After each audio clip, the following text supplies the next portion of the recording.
Қайырлы күн оқушылар, менің каналыма қош келдіңіздер. Бүгінгі тақырыбымыз жаратылыстану 4-ші сынып жазықтар мен таулар. Бүгінгі тақырыпта сен жер бедерінің түрлерімен танысасың, таулар мен жазықтардың ерекшеліктерін білесің. Тірек сөздер: жер бедері, тау, жазық, ойыс. Балалар, суретке назар аударайықшы. Суреттен не көріп тұрсыздар?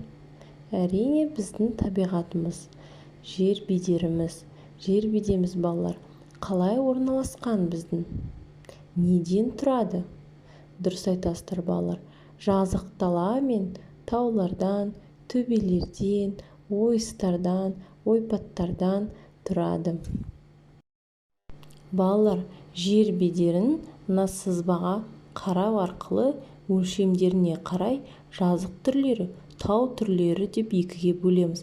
Жазық түрлері 0 метрден 100 метрге шейін ойпат, 200 метрге шейін жазық, төбе, 300 метрге шейін үстірт, 500 метрге шейін қырат.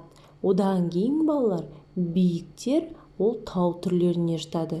1000 метрден бастап аласа таулар, 2000 метрден бастап орташа таулар, одан биіктер биік таулар болып бөлінеді. Құрлықта жердің ойлы қырлы пішінін жер бедері дейміз. Жер бедері таулы және жазықты болып бөлінеді. Жер бетіндегі биік жерді тау, ал тегіс жатқан жерді жазық деп атайды. Таулар биік, орташа және аласа болып бөлінеді. Бірнеше тау жотасы бірігіп, тау жүйесін құрайды. Әлемдегі ең ірі тау жүйелеріне Гималай, Тянь-Шань, Альпі, Кордильер, Анд таулары жатады. Олар биіктігін ғана емес, мұздығымен де ерекшеленеді. Аласа тауларда мұздық болмайды. Оларды негізінен шөп жауып жатады. Мұндай таулар сарыарқа таулар жатады. Жазықтар тегіс және төбелі болып бөлінеді.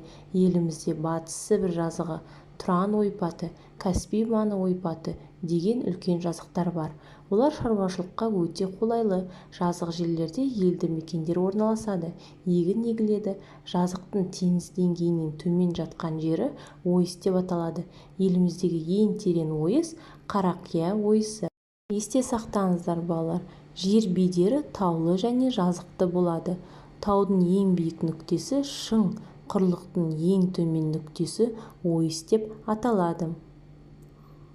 Білесіздер ме, балалар, әлемдегі ең биік шың Гималайдағы Эверест шыңы. Бұл шыңды ағылшын зерттеушісі Джордж Эверест ашқан. Ол Джомолунгма деп аталады. Джомолунгма жергілікті тибет тілінен аударғанда таудың қасиетті анасы деген мағына береді.